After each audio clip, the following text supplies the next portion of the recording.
Welcome to another powerful episode of the Just Saying Podcast, brought to you by Gateway 8082, right here in the Dallas Fort Worth, Texas area, where real conversation meet real impact and voices turn into movements. Today, we are honored to be joined by a dynamic force of purpose, passion, and poetic healing. She's an international poet, a full-time Amazon bestselling author, and a motivational speaker who has turned pain into power and purpose into influence. Ladies and gentlemen, help us welcome the incredible Marlena Lachey Bradford to the platform. Welcome to the Just Saying Podcast. Of course, I'm your host, Furman Jackson, along with my lovely team in her absence, Lo, as well. And this is another product of Gateway 8082, where we love having real people on here who doing real life things, turning their pain into purpose and sharing a story. And I know that our guest today, she has an amazing story, amazing testimony. Had an opportunity to be able to talk with her on social media, and we talked on the phone for a short moment. She accepted the invite and she's here. So, welcome to the Just Saying Podcast, brought to you by Gateway 882. Go ahead, introduce yourself. It's about you, it's featuring you. We want to get to know you. Take us into the extraordinary woman that you are. Well, good morning, everyone. My real name is Mirada Bradford. My poet name is Poetic Healing, which is transforming pain into poetry, healing one verse at a time.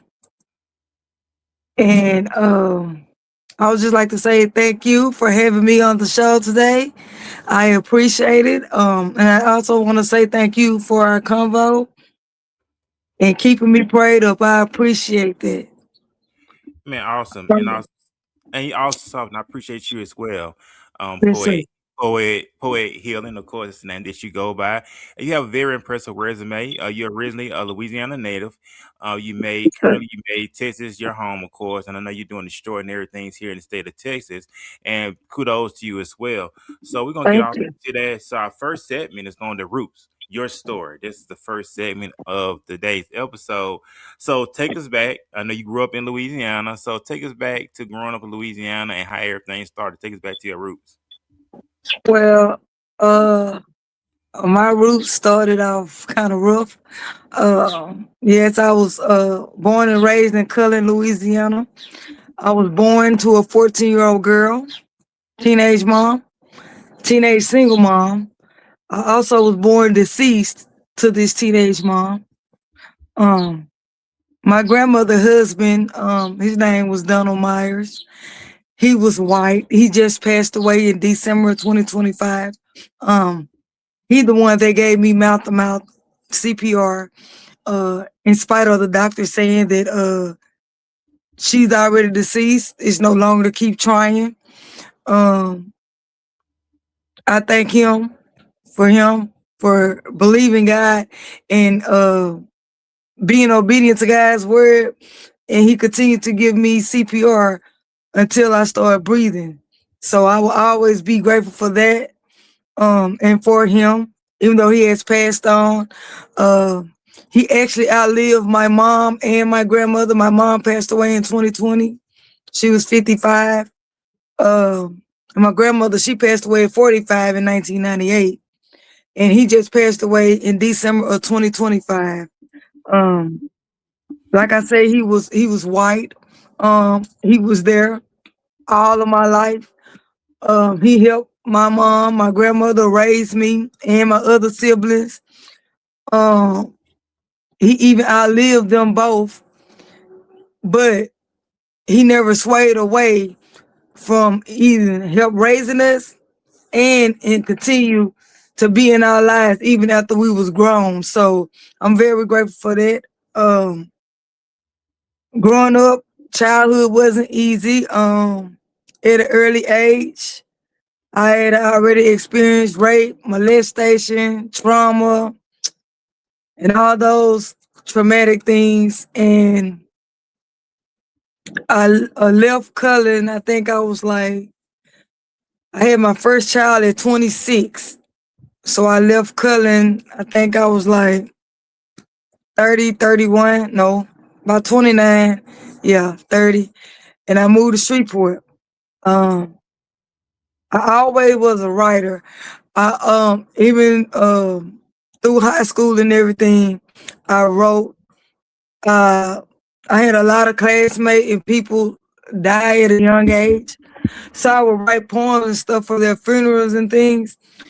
But I ended up moving to Shreveport after I had my daughter.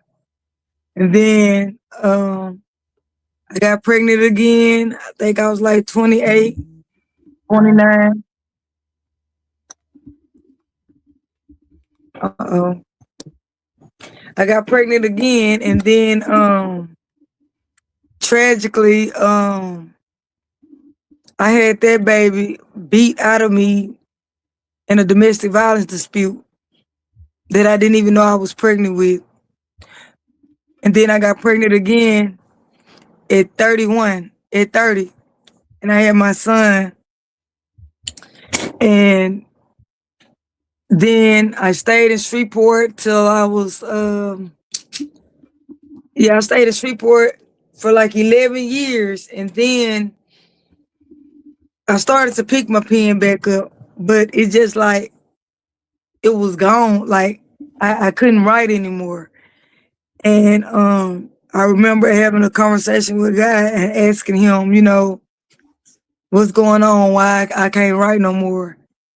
And even though I was writing for funerals and just writing stuff, because one reason I was writing is because writing was my escape from everything that I was going through. And like one day I couldn't write anymore. So I asked God like why I can't write anymore. And he was like, well, until you use your pen for my glory, Hmm. you will not be able to write. Until you use your pen to glorify me, you will not be able to write. And so with that, like it really broke my heart because I knew that I had a gift for writing. And I knew that I had the gift of being a poet. But through all the traumatic things I have experienced, um, I no longer believed that I could do it. And so life had got to life it, and I was just like, you know what? I'm not gonna do it no more. And so I didn't do it. And then I moved to Texas in 2019. I stayed in Shreveport like 9 to 10 years. I left there. Yeah, I moved there in 2011 and I left there in 2019 and I moved to Texas. And the thing of it was in Shreveport, poetry wasn't popular then. Uh Poetry wasn't mainstream or anything like that. It wasn't until I moved here. So I would say in 2021, in 2021, I picked it back up. And when I picked it back up, it just been nonstop ever since. Um, I didn't expect for it to take me as far as it has taken me. Um, I didn't expect uh to become an author like that because I always knew as a kid that I wanted to write. And I always knew writing was my escape. And I always knew that I would, publish a book, want to publish a book. I didn't know how it was going to happen or how it was going to come about or even having the funds to write it. And so I was blessed to be able to find a publisher that say, you know what, if you had a dream and you really wanted to write, you write it and I'll publish it. So Which it his sounds like, name is oh, which his so at name is that, go Matthew ahead. Santana. And Hmm. that's when I started initially believing in me. And growing up, I always had a load of responsibility. I was grown before my time. Um, so not only did my mom have me at 14 by the time she was 21, 19 she had three, by the time she was 21 she had five. And so my responsibility was to help take care of my siblings. Even all through school, all through high school, that was my job, was to help take care of them, even if it means putting my homework and my stuff that I had to do on hold just to make sure they were straight, then that's what I did. And so with that being said, once I got to Texas and I picked my pen back up, it's just been taken off. Because you had to make an impact, right? And that's why we love having envisioning yourself making an impact to impact others around you. And just Right. hearing your story and your testimony, I know your testimony and your story can set a lot of people free. That just because it started off rough, the end of it can be a beautiful story and how we make it to be, right? So that really leads up Exactly. to you did. I read your bio. You gave me bio, of course, and I know you spoke openly about domestic violence, cancer awareness, and ADHD. How did the Right. experience impact you personally? Again, domestic violence. My first relationship, first pregnancy was rooted in domestic violence because my daughter was an addict. My daughter's dad was an addict, and I didn't even know he was an addict, and he was addicted to crack cocaine. So, there was a very tumultuous relationship, and pretty much life changing, life altering situation there. Um, I had to fight to go in labor. I fought in labor, and I had to fight for my life in order to lead a relationship. And I chose my child instead of me, and that what made me leave because I had to raise her, and I didn't want her to see the things that I went through in order to survive, in order to raise her. And so, and then not only that, years later, that's what I'm saying. I was pregnant with a child that I didn't even know I was pregnant with, and I was trying to help a friend, and end up in a domestic violence situation with this man, and I wasn't even in a relationship with him, and I was pregnant with a baby, and he grabbed me around my neck and he choked me, but not knowing that I was pregnant, and his choking killed my child. And so domestic violence impacted me in a million ways than one. Because the thing of it was, when I thought I was leaving a relationship to not go through it again, I experienced it again trying to help a friend, which caused me to lose a child that I didn't even know I was pregnant with. And then on top of losing the child, they didn't do a DNC on me. I had to carry the child still, knowing that the child would not make it to the world and the child would be born deceased. I still had to carry that baby until that baby passed through. And so that came with a lot of trauma. That came with a lot of hurt. That came with a lot of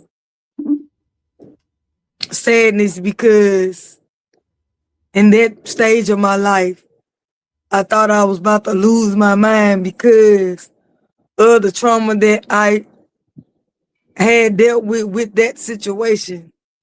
Like I would wake up in the middle of the night thinking I would hear a baby cry, and I would look for this baby, knowing that my baby died at the hands of somebody that I wasn't even involved with. And that baby would be, well, that baby would be 15, would have been 15 this year. Mm. Um, ADHD, ADD, mental health, period. I have a son that's 13, and he ADHD, ADD, behavior disorder, PTSD, and all those things. And so I have to deal with him accordingly. Plus, deal with medications as well and deal with, all the doctors, specialists, and things of that nature dealing with him. Cancer, my great grandmother died with cancer. I had aunties and other relatives. My grandfather on my dad's side died with different types of cancer. And my dad is dealing with cancer right now at this stage of his life. So everything I mentioned was detrimental to me.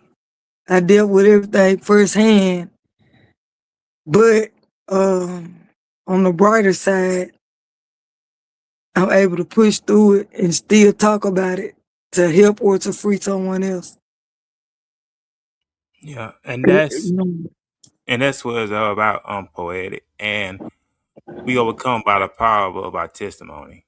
And I know that the scripture does say, "Whom the Son set free is free indeed." So we know that you are free to be able to Yes, sir. share this because it's going to help someone. And big shout out to everyone that's in the comment section. Big shout out to Mars71 said, "Thank God you still here and sanity." So big thank you for tuning in this morning. And also, you're on the YouTube channel. Man, Go ahead and subscribe to our YouTube channel of the Just Saying Podcast with me and Larissa, so y'all get us live every Wednesday. We go live every Wednesday. And also, big shout out to Mrs. Jones out of Fort Worth, Texas. She said, Proverbs 14:23, don't just talk about it, do it. Our actions are over our words. We work. God's grace, my love, you are doing the work. So, big shout out to Mrs. Jones as thank well. you, Miss Also, Jones. so big shout out to her. Just listen to your story, poetic. Is I'm glad. I think all you still here, and after all the pain and Thank suffering that you. you ran through, that you still in your right frame of mind. Because we know we see a lot of people who went through the thing that you went through don't bounce back. They turn to drugs, they Right. turn to alcohol, their mind's completely gone. But by the I grace of the had Most my High, share. I yeah, and I can honestly say, yeah, it was a time to where it was so heavy. Like I said, I thought I was gonna lose my mind, but I only can give God all the glory and all the grace and all the mercy for even keeping me. Like I've never even heard of a situation where the hospital make you tote the baby, make you continue to go on with the pregnancy until the baby passed through. Like I had to tote that baby until that baby came out of me. I had to walk around with that baby in me until that baby came out of me. So yeah, I started and I thank God. And even uh but I was in a relationship with an addict. I never tried crack. I never tried cocaine. I've never only thing I've ever tried was weed and maybe an X pill or two or three. But I never was on a drug to where it was heavy or I was an addict. I was always able maybe to smoke 2 or 3 months and then quit for the rest of the year or something like that. But I've never had an addiction problem with a drug. And still again, by God's grace and mercy, I thank God for that because I known people that have lost their mind. I've known people that walk around with 3, 4, 5 jackets on, 2, 3 pair of pants on at one time.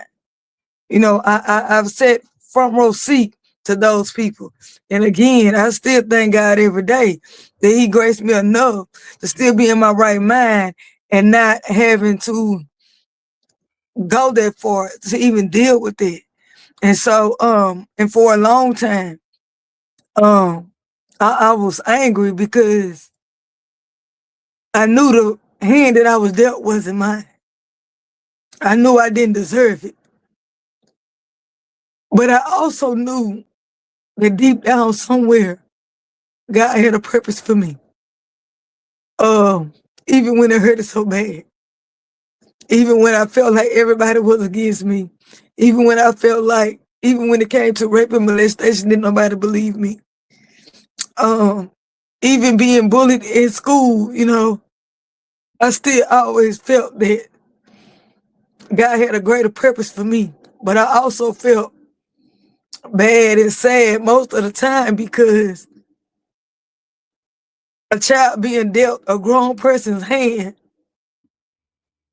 is something deeper on a whole nother level.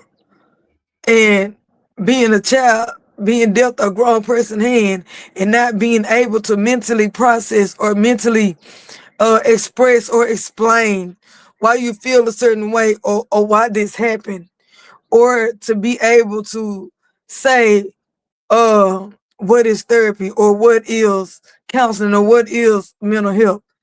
Back then it wasn't a name for none of it. And it wasn't no such thing as counseling or therapy. Like I said again, I was born to a 14-year-old kid that dropped out in the 7th grade due to being pregnant with me. She could only take me so far, and I was angry with her a lot of the time because I felt like she didn't protect me. I felt like she could have did more. I felt like she could have did better. But again, she was only 14. And so that came with a lot of forgiveness, a lot of dealing with a lot of the hurt on my own because didn't nobody understand. And then when my mom ended up having a stroke and aneurysm when she was like 32 years old. At this time, I'm in high school. She didn't get to high school, so she couldn't help me with work. She couldn't help me with what I needed to get to the next level of my life or the next stage. And so, like, I really had to search deep within myself to learn to forgive because she didn't have the tools. She wasn't taught. And so, like, that took a whole lot of soul searching. And then to be able to get the answers that I needed before she even passed away. Because, like, when my mom had the stroke, my mom never bounced back. She had the mind of a 7-year-old kid. And so, therefore, with that being said, my mom had to have 24-hour care until she left this world. And so I was never able to be my own individual person. I was never able to have my own identity other than that's your mama. Other than you can do it. My grandmother had already passed. Grandfather had already passed. Village was already gone. So I didn't have that. And I still don't have it today. And yes, it does get hard. But I still, in spite of it all, I still keep pushing.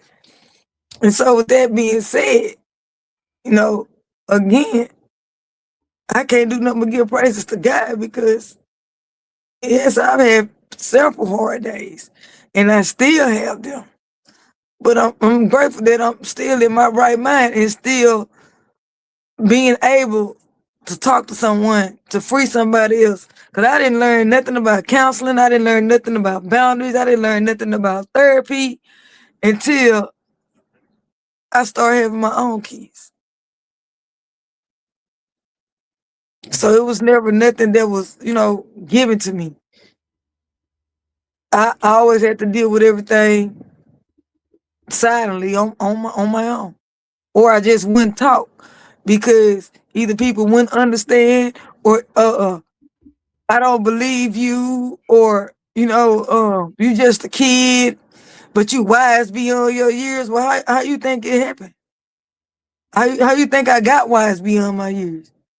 Because I was dealing with grown people's things as a kid, And and it's go it's ahead.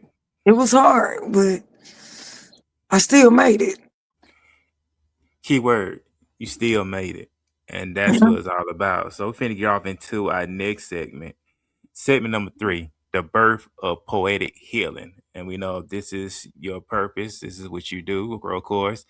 You know that you're making an impact, right? So we're gonna be talking about the Yes, sir. birth of poetic healing in segment 3. How did poetic healing transform pain into poetry come to life? Well, I met this young lady. Her name is Blair. Uh, that's her entertainment name, but her real name is Ingrid.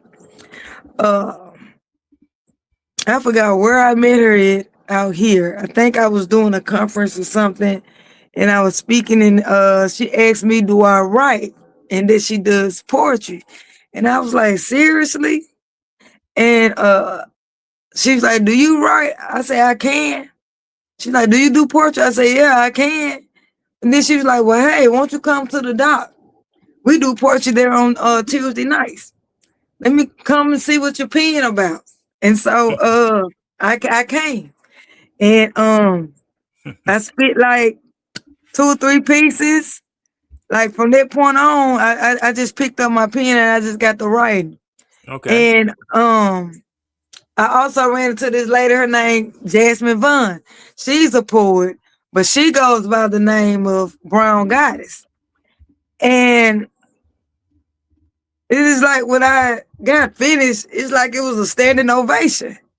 And she said, "I got a name for you." I was like, "Huh?" She was like, "Every word you say heals something." She said, "And I just want you to know that your name is Poetic Healing." I said, "Huh?" She was like, "Yes, I'm giving you a poet name." She said, "Because every word you spit, it heals, it brings peace." She said, and that's your name. And kudos to her because it stuck. You know Poetic what? healing, transforming pain into poetry, healing one verse at a time. It stuck. Well, like that. When I first mentioned that poetic healing, I see how your face just lit up on that, and you know what I'm saying, big smile and lightness came when I mentioned the word poetic healing, which is good. And Right, we know that Paul used to be Saul. He went to Paul, and we know that Peter's name was a rock. Of course, Peter mean rock, and we know Christ's name, so we know names mean something, right?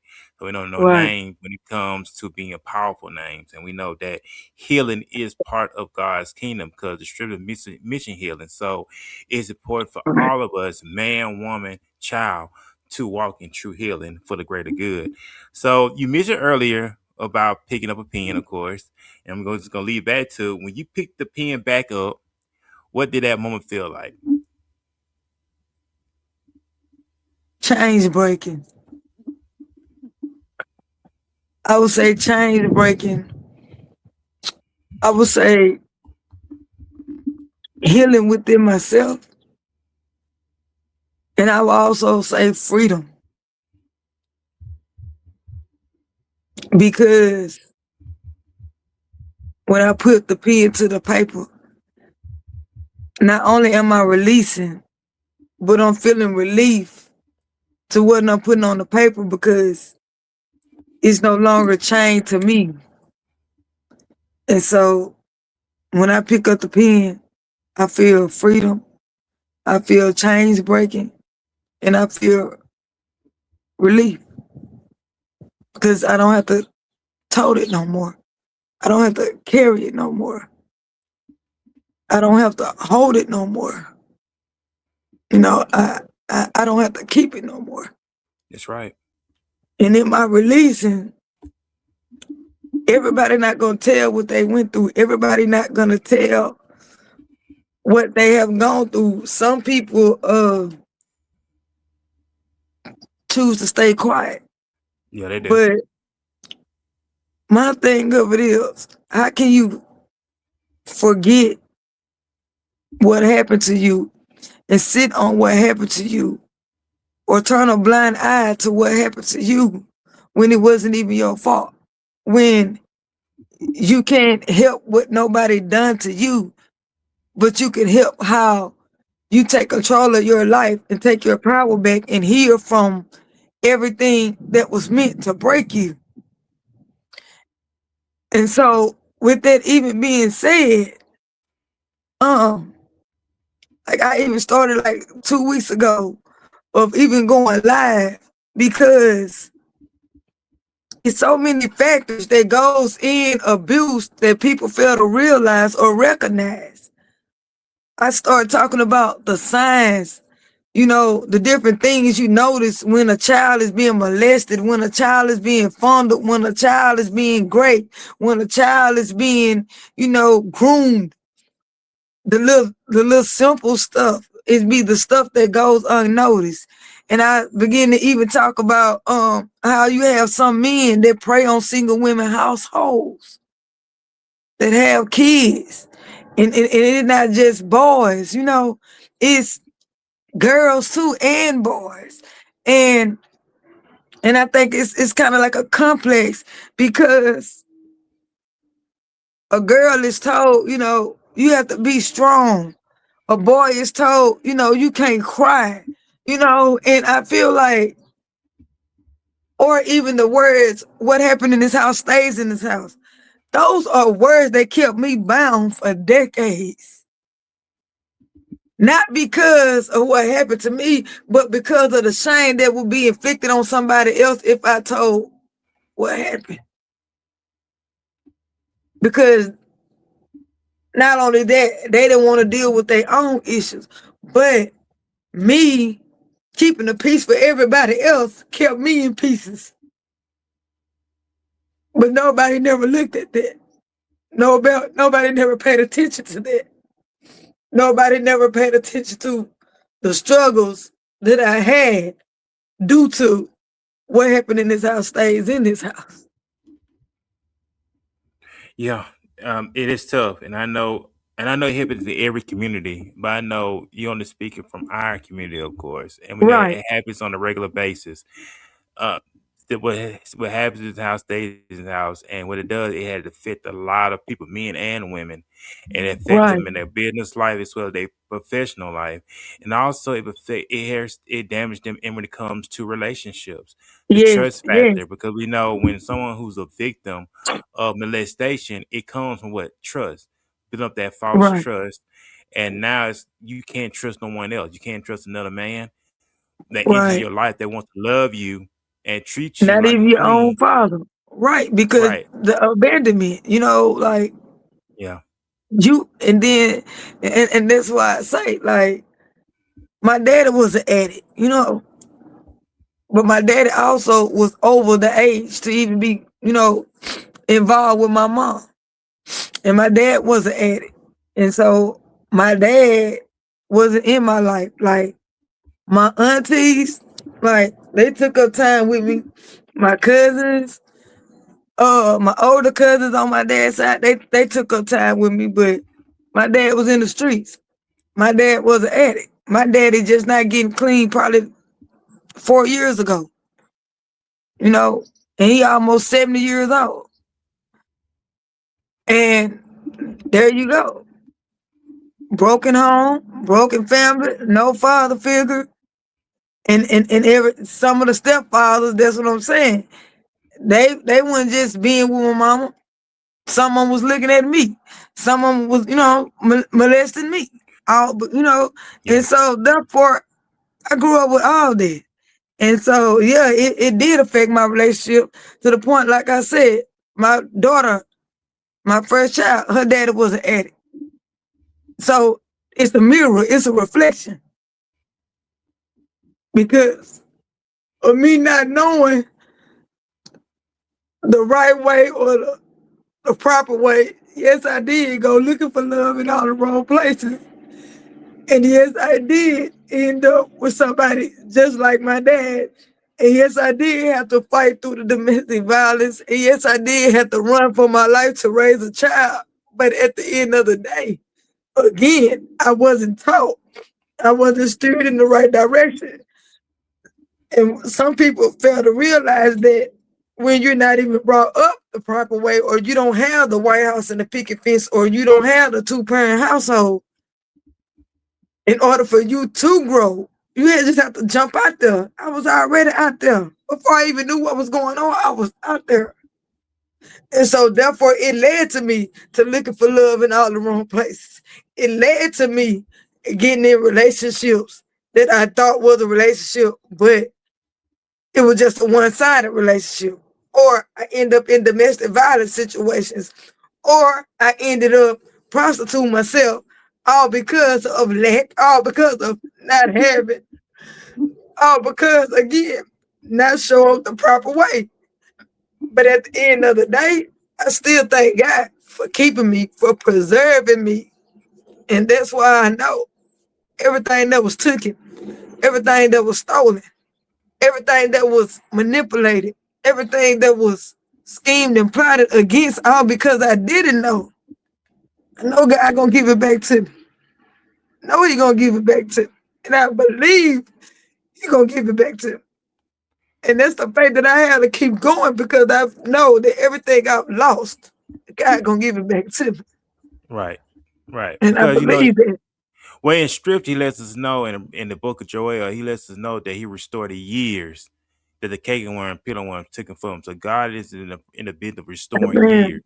So that's what he does. He restores years. He renew our youth and he renew our strength like the eagle, right? So that is his Right, promise. So he's always in the restoring business. He didn't say a day. I'm not gonna restore a day. I'm not gonna restore a month, a week. I'm gonna right, restore years, years with the S to the end. So we know he is a restorer of years, and he will give you everything that he promised you, everything that he birthed within you for his glory and for his purpose, right? I don't understand why he tells us about in the word that we must be born again, but we're born again from a right, spiritual standpoint. So right now, it's lifestyle all over again. Yeah, we were born in the flesh. Now we're being reborn in the spirit because we are right, spiritual beings in a human body, right? So we were starting all over again from a spiritual standpoint, and also scripture lets us know not to be conformed to this world, but be transformed by the renewing of the mind. We may know the right. good and acceptable and perfect will Yes, of the Most High. So we thank God for His mercy and grace and redeeming us. But we're going to get into the segment number 4, your book. You mentioned you are a 4-time, congratulations on yes, that, best-selling author on Amazon, of course. And your current book is The Scars of a Concrete Rose.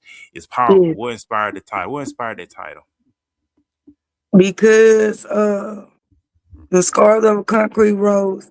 What inspired my title was,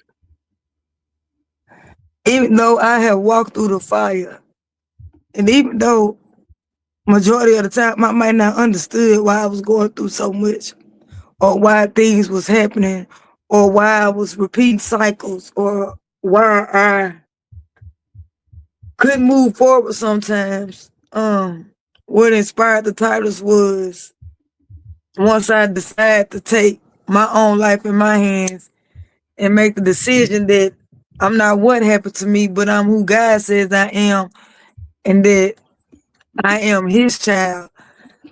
What inspired me was for me to say, you know what? Once I decided to take my own healing journey in my hands and decide that, you know what? It's time for me to start healing. That's it. And that's when I knew then that I no longer have wounds. Right. I have scars. Yeah. So my scars, even though you might not see them, they're there. But there's no open wounds that nobody can throw salt in. There's no wounds where nobody can say, oh, therefore you ought to be shamed. There's no wounds to say, oh, you ought to feel sorry about where you come from or what you did or what happened. You can't wound me like that no more. You can't use what I've been through or the knowledge that I didn't know to use against me to make me feel any way or any less about myself.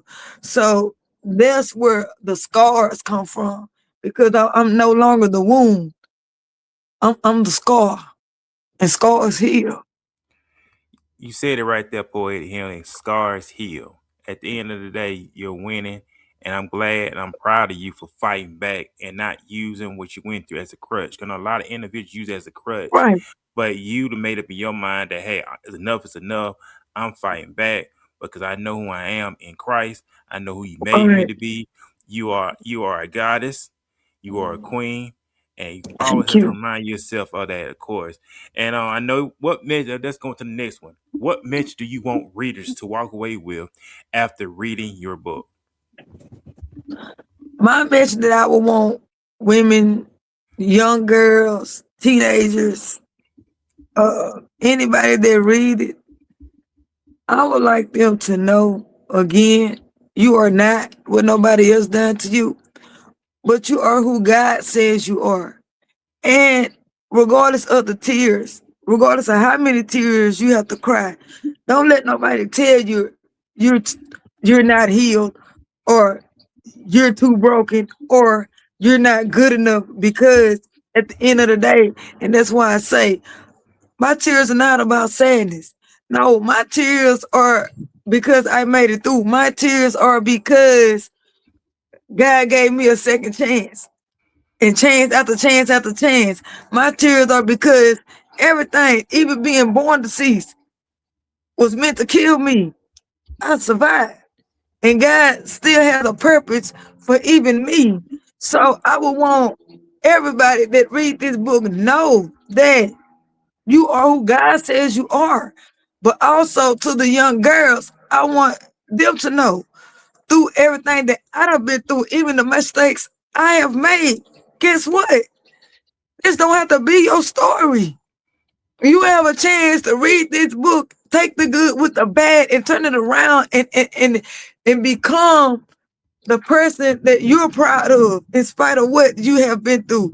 You take this book and you say, well, I know the signs of molestation. I know the signs of rape. No, I do not have to put up with this. No, you are wrong. Find your voice. Use your voice. Do not be scared to tell your truth. Do not be scared to let other people know what's happening. Because when one person won't believe, another one will. But you got to make up in your mind that you're not who everybody else say you are. Mm. Because at the end of the day, people are gonna put a label on you, whether you rich or whether you out there rolling around in the dirt and done lost your mind. People are gonna label you. They're gonna talk about you. They're gonna misjudge you. They're gonna misguide you. But it's totally up to you to decide who you gonna serve, who you gonna choose, and what you going to do. Yeah, that's it. And before we go into further, I do have a request for you in the comment Okay. section. Big shout out to Mrs. Jones out of the Fort Worth area, Texas. She's a big supporter of the platform of the Just Saying and the Walk in Its Ways. She said, "Spit for me right now." She wants you to do a freestyle. Do you that just a request? Uh, I don't I do mean, it's no up to you. It's freestyle. up. It's up to Yeah, you. You but know, it's up to you. I do have my book here, Well, go ahead if you want to go ahead and and share some. Go ahead and share some. okay.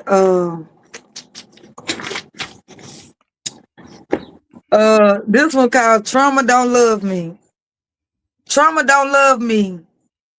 You see, trauma tries to take everything from me. Trauma don't love me. It keeps me on my knees. Trauma don't love me. It's like the stain with remnants that stayed. Trauma don't love me. All I can do is pray. Trauma don't love me. I know I'm not to blame. Ever since you entered my life, I haven't been the same. Trauma pierces your soul and aches every day. Trauma doesn't care who you are. It hunts you, traps you, and fill you up with fear and anxiety is in your way. Trauma don't love me. It takes my happiness and joy that I thought would stay. Trauma robbed me when it stole my childhood away. And awesome song. You know, I love this. I love poet how you utilize your gift, your talent, and professional with it, and also make an impact and taking your gift seriously as well. So let's talk about that gifting and taking your gift seriously. Because everybody has a gift, right? Even the scripture lets us know Right. in Proverbs that our gift shall make room for us. How is important for us as individuals to utilize our gift? Because we've been programmed to go to work, collect the paycheck, pay bills, and that's it. And then be on a job for 30 plus years and retire, think you're living a good life. But God has given us a gift. What would you share with someone about utilizing your gift? Because your gift, I do believe, is part of your prosperity. Because your gift open up door and bring before great men. All right.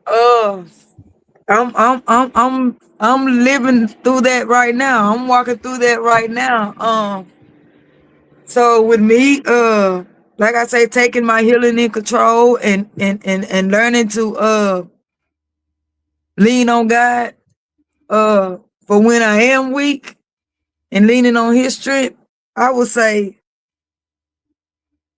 using my gift, the things that brought me so much pain and so much trauma and so much, depression, anxiety through all of the things, I would say using my gift still it brings me joy because again, it can change the trajectory of somebody else's life. Using my gift of poetry has opened up doors to where now I have performed on stage with international poets, uh, poets that done been all over the world, poets that are number one poets in 3 or 4 different states. One of them was Black Chakra. I performed on the stage with him this month of April. I also performed on the stage with Masterpiece, the poet. And each poet deposited something in me that that I believe God is going to use to continue to launch me forward. And that is, you are chosen. And that is, you keep pushing your pen. And that is, you got a word for the world to hear. And that is, the world need to hear your story. And that is that you are chosen for this. So I would advise anybody, it doesn't matter what your gift is. But me, like I say, taking my healing in control and leaning on God and giving God first the complete yes to say, you know what, no matter what it look like, I'm going with you. And I'm seeing that again, it's opening up doors for me that I never thought I would be able to walk through, to be on the stage performing with international poets, to be able to like 2 weeks ago, I even went to a conference and this lady prophesied to me, which was is Floricida LaFleur. And she said, you need to go into the juvenile system. And I was like, what? Juvenile system? Which that's the thing. Like I always wanted to talk to young girls and I Mhm. always wanted to try to help them, but I never knew which direction that I would take besides writing. And so, and what I love about her, like she didn't even know me. She told me this the first day she met me. And I was like, I don't know how to do that. How do I go about it? She was like, sis, it's okay. You just start calling around and see what happens. So I end up calling this girls juvenile detention center, Scott D. Moore Detention Center. And she said, when you get ready to go, you let me know. And I was like, hey, I got transportation. My truck is in the shop, but I can give you some gas. And she was like, no, no, I don't want nothing. I don't want nothing. And I was like, but she was like, but I'm about almost 2 hours away from you. And I was like, okay, so, but I'm gonna give you some gas. She was like, no, I don't want nothing. She said, no, I'm just doing what God told me to do. She said, That's so right. I'm taking you to the juvenile facility and I'm gonna let you tell your story. And we're gonna put you there. And you're gonna be able to go in and you're gonna be able to speak to these young girls. And I'm like, this is crazy. But then God showed me that's why it's very important to take heed of who's speaking into your life. Because That's if it's right. a prophecy that I said, then they don't have no problem with walking you through it and walking it out with you and watching it come into fruition and watching you thrive and soar on just what I told them to tell you. And I kid you not, I walked in that place. She walked in right beside me. And she said, tell your story. She said, talk to them, tell them. And that chaplain there, he told me, he said, hey, here's the application. Fill this out. Send it back in. He said, you can come volunteer, bring your Bible, and that's all you have to bring. He said, you can bring your Bible and you can bring your book. He said, because it's plenty girls here that is in this system. And even though I'm a chaplain and even though I'm here for them, but they need somebody like you, rough around the edges. Somebody done been through what they done been through. Somebody done grew up in that type of environment. Somebody that grew up in a fatherless home. They need people like you to come speak into them. And I kid you not. I'm just I'm just waiting on the paperwork to come back. And I'm just thinking, guys, so then it went from there to I went to another facility last weekend, the Henry D. Wade Detention Center in Dallas. Okay. It opened up a door for me to come there in that juvenile facility and speak to the young girls there. So all I'm saying is I'm walking into what I always wanted. I'm walking into what I've dreamed of, the things that I can do.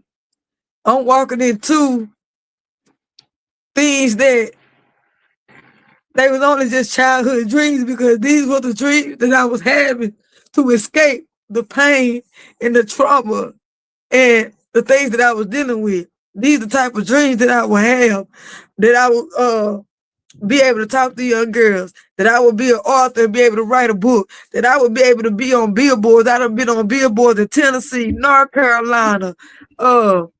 I done been on billboards in all these different states, and my feet ain't even touched them yet. I also I just landed a part in a play called The Mother Inmates. I never acted a day before in my life, but this young lady named Patrice Day, she inboxed me. She say, "Hey, you so passionate about being a mother, and you very passionate about what you do." She was like, "You might need to take this and go out for this." And I'm like, "Huh, girl, I don't know how to act." That's why I put my portrait on my phone. I don't remember line for line. Like I don't do that. Like that's not me. She was like, "Just go, just go." And I'm leaving the detention center. I'm getting ready to go, and I'm like, "Lord, this audition is in a few minutes. I'm about 30 minutes away." And I'm like, "I don't know." And I'm like, "God, should I go? I don't know." And I'm just sitting there. And he said, "Get up and go to the audition."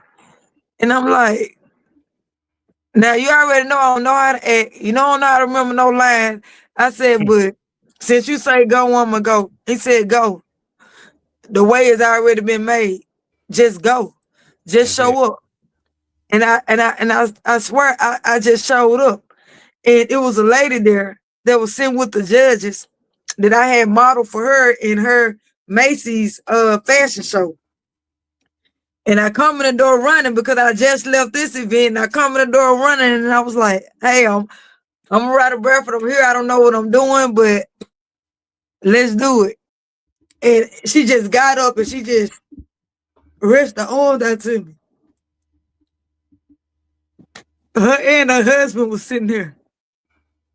And she just hugged me. It felt like a hug that I received from my mom. And she was like, "You got this. You gonna do it. You got this. You got this. Here, I'm finna give you this script and I'm finna give you this script. Let's go." And I kid you not, I was laying in the bed and my son say, "Mama, you got an email for mother of inmates and you have been casted in the play." Like I jumped up out my bed and I just started thanking God in that moment, That's right. because the lady's story that it is, her name is Miss Teresa Tarpley. Like everything, like for her kids getting taken, being incarcerated, dealing with prostitution, dealing with trauma, raising kids, no help, like all that, been through all that. And I'm just like, "Lord have mercy." And I'm talking about, I just jumped and I just started praising God. I said, "God, you know I don't know what I'm doing, but you open this door, I'm going through it. Any door you open for me, I'm going through it. Fear would not stop me. Trauma would not stop me. What I've been through That's won't right. stop me. My past won't stop me. That's right. No, I'm going to get what was taken from me. And whatever got my name on it, I want it and I'm coming for it. You That's better. it. You That's better. it. And that's all. I'm coming for it. And That's that's it. You why I better. tell people, everybody healing don't look like yours.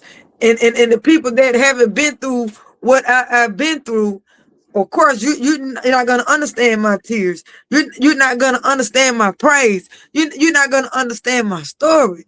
But it's always somebody else that done been through something like it, something similar. But to those people, I would like to say, we're not victims. We're victorious. That's right. And we are a special group of people that God saw fit for us to still make it through and still be resilient in what we do. So don't take your bad experiences as experiences to where you can't make it out. Take it as experiences as God is giving you a chance to redeem yourself and to be free and to be able to help someone else. Because again, my pain pushed me into purpose, but my gift also made room for me. Mm-hmm. It And it made is. room for me. And it And will. it's making room for me. And the lady gonna tell me after I spit poetry on the stage where she said, you need a passport. And I'm like, Lord. I said, well, God, you want to do what only you can do because I can't afford no passport. And she said, just keep going. She said, just keep going. I said, thank you. Yeah, that's it. Honor. Cause you know what it says, poet. It says, "Seek ye first the kingdom of God and His righteousness, and all these things gonna be added unto you." Cause we don't have to seek after the things. The things gonna come after us. All we gotta do is seek Him first. And then I know in Isaiah 1:19, lets us know if we Yes, be willing and Lord. obedient, we should eat the good of the land. He calls for our obedience. He calls for the do of the word. And also, big shout out to Mr. Jones. I know you're gonna be a part of an event on April the 18th at Forest Hill Yes, Library. It's gonna be you and a bunch of writers, correct writers and authors who's gonna be there. Elaborate on that event on February the 18th. What people will expect that's gonna come to that event on February. Oh, I said February on it's okay. April 18th. I apologize for that. April the It's okay. 18th, Mrs. Jones. So, what are y'all expecting on April the 18th at Forest Hill Library? We're just expecting the communities, the surrounding communities to just come out. It's gonna be authors alike. Um, we're gonna share the word, share poetry, share books, fellowship, network.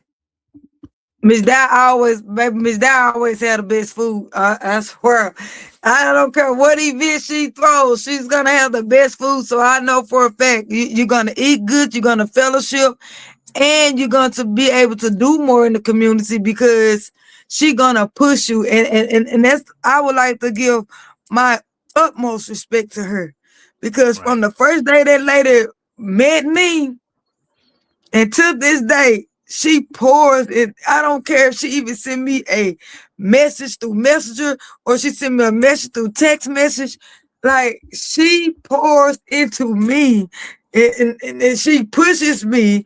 And on my dark day, she calls me and she say, hey, I just let me pray with you. Hey, I'm finna pray with you real quick. I'm busy. I got to go. I'm doing something. But hey, let me pray with you right quick. Like she keep me on my toes. Like she just pour into me. She just pour into me. And Lord knows I need that. And I'm grateful for that. And I'm appreciative to that because again, I don't have my grandparents. I don't have my mom. So these are people that's a part of your village that you want to be a part of your wins and that you want to show, look, I'm on the other side, but I don't have that. And for her to take all that in accountability and say, you know what? I got you. You know what? You're gonna be okay. You know what? I'm here for you. And sometimes that all that matters for someone to just say, you know what? In spite of everything you went through, I'm here for you. And right. I thank her tremendously. Like I thank God for her, for being that cushion for me, for being that rock to me, for being that support to me, for giving me permission to keep dreaming, to keep going, to keep pushing. I thank her wholeheartedly from the bottom of my heart for everything that she do for me. And I just want to give her flowers because again, she do what I need to be done in a motherly aspect, in a spiritual aspect, in a godly aspect. And I love her for that. And I'm always be grateful for that. Always. And Always. awesome. You know, like I said Mrs. Jones, she's a great woman. She's been very supportive of the platform since day one. So kudos Yes. to Miss Jones for the work that she does because she always give back to the community. She always showcase other people. She never make it about herself. So I gotta Yes. give her flowers too. So big shout out to Mrs. Jones. I know everybody ready to wrap it up. We at that time frame, of course. But I want everybody to be able to tune back in tonight. Well, not tonight, but this evening. This evening Okay. is gonna be me and Lo. We're gonna be back here tonight on the Just Saying podcast today at 5 p.m., 6 p.m. It's 5 p.m. Central, 6 p.m. Eastern. Our guest is inspirational keynote world class speaker Edmund W. Davis. He's out of the Oh great state of wow. Arkansas. He's gonna be on this evening at 5. So y'all make sure y'all tune in for that. They have an upcoming HBCU event that's taking place, dealing with the AI and everything else. So man, y'all be in tune with that because we're going with AI going and the chat GPT going and all this stuff is going. That's where we're heading right now in our Yes. generation, right? So we gotta make sure we catch up what's going on. It's all about involving. So my question for you, Poe, if I let you go, because I know you're a very productive woman, I'm respectful of your time. What legacy do you want to leave behind? That's gonna be our closeout question. What legacy do you want to leave behind?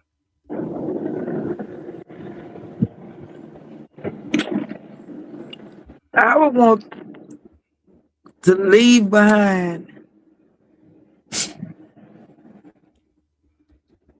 It doesn't matter where you come from. What God got for you is for you. And you have to reach for the stars.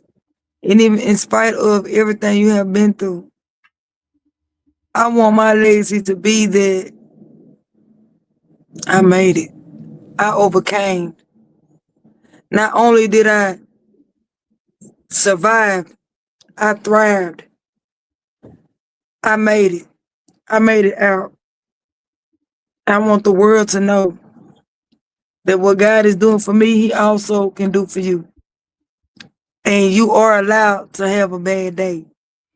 You are allowed to know that even though sometimes it might feel lonely, God is always there and He never leaves.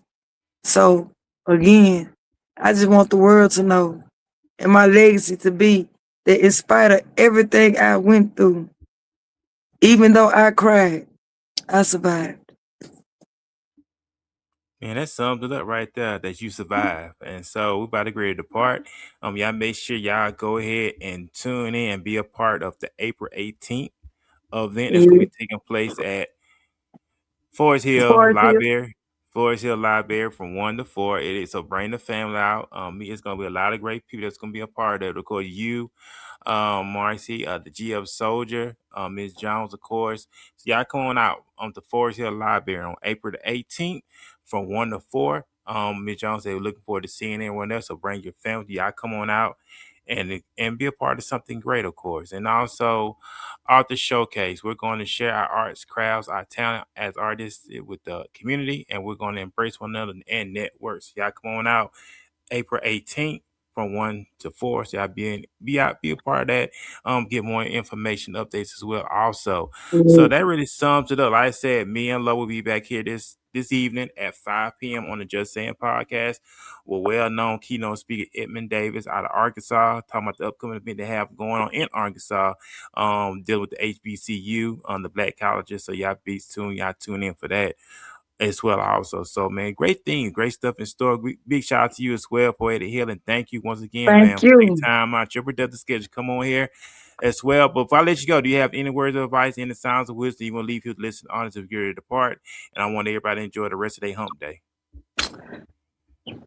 Any words of wisdom that I could give to the world is that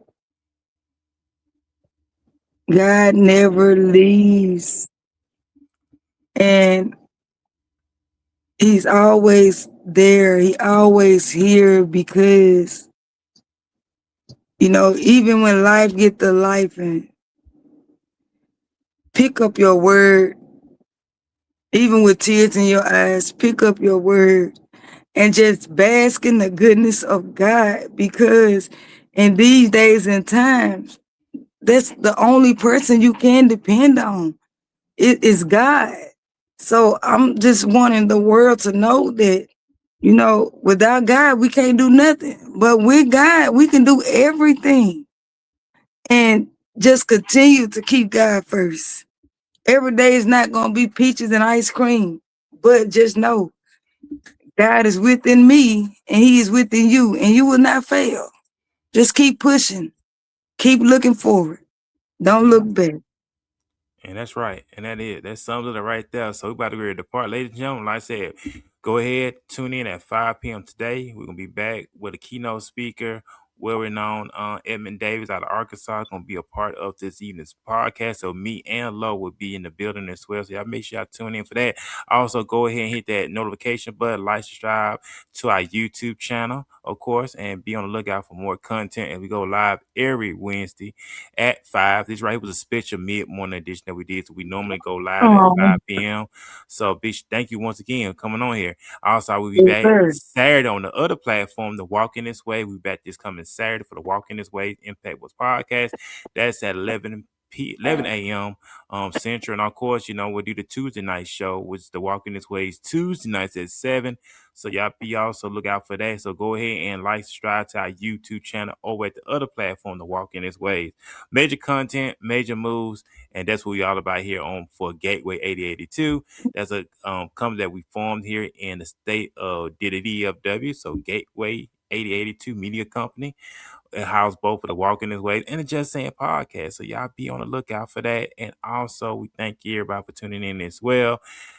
Miss Jones said, receive love too. Big shout out to Miss Jones. She's been very supportive, so I gotta give her the credit on that as well.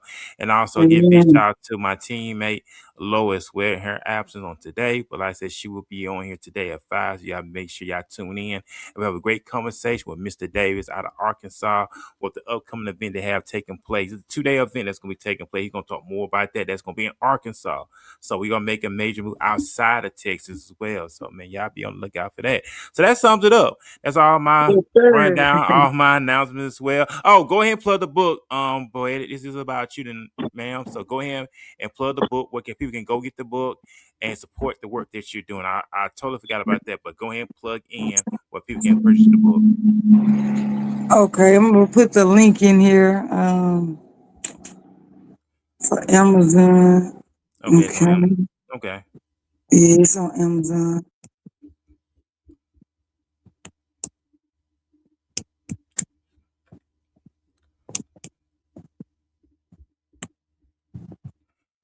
Thank you, Mrs. Jones. I love you guys. Thank you for this time with you all. Thank you very much for tuning in. Thank you, and thank you, Miss Marcy as well for tuning in as well. So you just sent me the link. I'm gonna copy the link, and so Okay, people can. it went in. I'm putting in the comment section so people can go over Okay, there and do that. thank you. So it is in the comment section, ladies and gentlemen. I posted in the comment section. Y'all head on over there right now on Amazon and purchase a copy of the book. And Mrs. Jones, that Mitch Jones said, she said, "Girl, I didn't mean for you to make it all of us cry."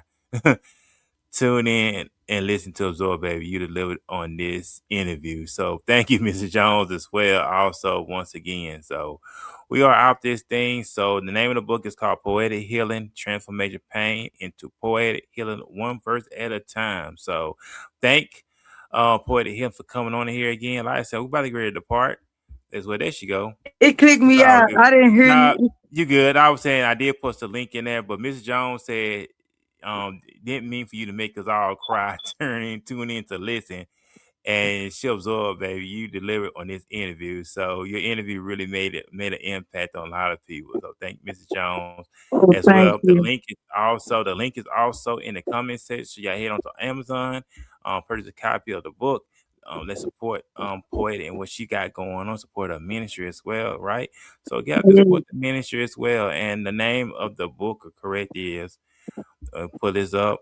Poetic Healing, transforming pain into poet, healing one verse at a time. See, I head on over to Amazon right Yeah. now. It's all about the spirit of essence. supporting our entrepreneurs, supporting our book authors, supporting our leaders. That's what it's all about, right? Business owners, business leaders. I love how Jay-Z said we play defense. Now in 2026, we gotta play offense. You got to make things Amen. happen. You got to go get. We played defense far too long. We played it safe far too long. You got to get out there and make things shake and make things happen. So we got this thing, of course, and we will see y'all today at 5 p.m. on the next episode of the Just Saying Podcast. Peace, everybody. Peace.